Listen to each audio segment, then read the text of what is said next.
एक धन समर्पण की मैं एक आपको कहानी सुनाता हूँ कि दान या त्याग क्या होता है। जब महाभारत का युद्ध पूरा हो गया और युधिष्ठिर ने राजसूय यज्ञ किया, तो उस यज्ञ के अंदर एक नेवला आया। उसका आधा शरीर सोने का था और आधा शरीर सामान्य जैसा होता है वैसा ही था। वो इधर उधर घूम रहा था। युधिष्ठिर की नज़र उसके ऊपर पड़ी, तो युधिष्ठिर ने उस नेवले को पूछा कि तू इतना इधर उधर घूम क्यों रहा है और तेरा शरीर आधा सोने का है, ये बड़ा कभी मैंने देखा ही नहीं, तू ऐसा विचित्र सा कहाँ से आया है। तो उस नेवले ने एक कहानी सुनाई। उस नेवले ने कहा, आज से कई साल पहले एक शहर के अंदर मैं किसी गरीब ब्राह्मण के घर के बिल के अंदर रहता था और वहाँ अकाल पड़ा। तो अकाल पड़ा तो वो गरीब ब्राह्मण बहुत दिनों का भूखा हो गया। ऐसी स्थिति हो गई कि अब इसको भोजन नहीं मिलेगा तो ये मरने वाला है। तो घर का मालिक भीख में एक बार सत्तू मांग करके लाया और घर के 4 सदस्य थे, 4 टुकड़े करके वो बांट करके उसको खाने के लिए बैठे। उसी समय दरवाजे के ऊपर एक जना भिखारी आ गया। उसने कहा, यदि आप मेरे को नहीं दोगे तो मैं तो अभी मर जाऊंगा। तो घर के मालिक ने अपने हिस्से का सत्तू उनको दे दिया। उसने कहा, मेरी भूख शांत नहीं हुई, तो पत्नी ने भी दे दिया, ऐसे ही बच्चों ने भी दे दिया।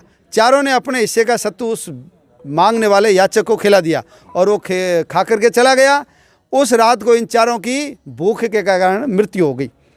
और तो नेवला भी सारा देख रहा था। जब मालिक भी भूखा है तो नेवले को भी मिला नहीं, तो नेवला भी वो जहाँ सत्तू के टुकड़े किए थे वो बाहर आकर के उस अन्न कणों को भूख के कारण चाटा। तो चाटते ही उसका आधा शरीर सोने का हो गया। तो नेवले ने कहा कि उस व्यक्ति के वो जो दान दिया उसने सत्तू, उसके अन्न कणों के कारण मेरा शरीर सोने का हो गया।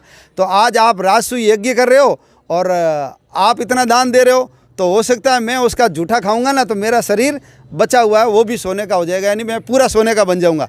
लेकिन मैंने तो इतना घूम घूम करके खाया, मैं तो सोने का हुआ ही नहीं हूँ। तो कृष्ण उसको समझ में नहीं आया युधिष्ठिर को। तो उन्होंने कृष्ण को पूछा कि ये क्या कारण है कि वो जो गरीब ब्राह्मण है उसका जो दान दिया हुआ सत्तू था उससे तो ये आधा सोने का हो गया, और मैंने इतना दान दिया है, हाथी घोड़े अशरफियाँ है ना, सोना चांदी गायें वगैरह, लेकिन इतना देने के बाद भी ये नहीं हुआ सोने का।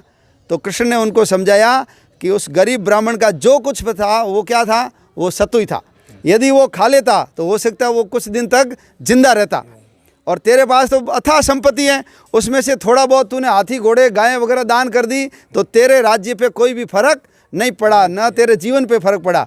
तो तेरे त्याग से उस गरीब ब्राह्मण का त्याग क्या था, ज़्यादा था, इसलिए उसके त्याग के कारण ये आधा सोने का हो गया।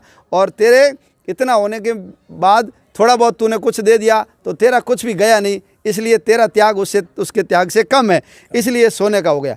तो अपने को भी राम मंदिर के लिए त्याग करते समय ये बात ध्यान रखनी चाहिए कि हमको त्याग कैसा करना।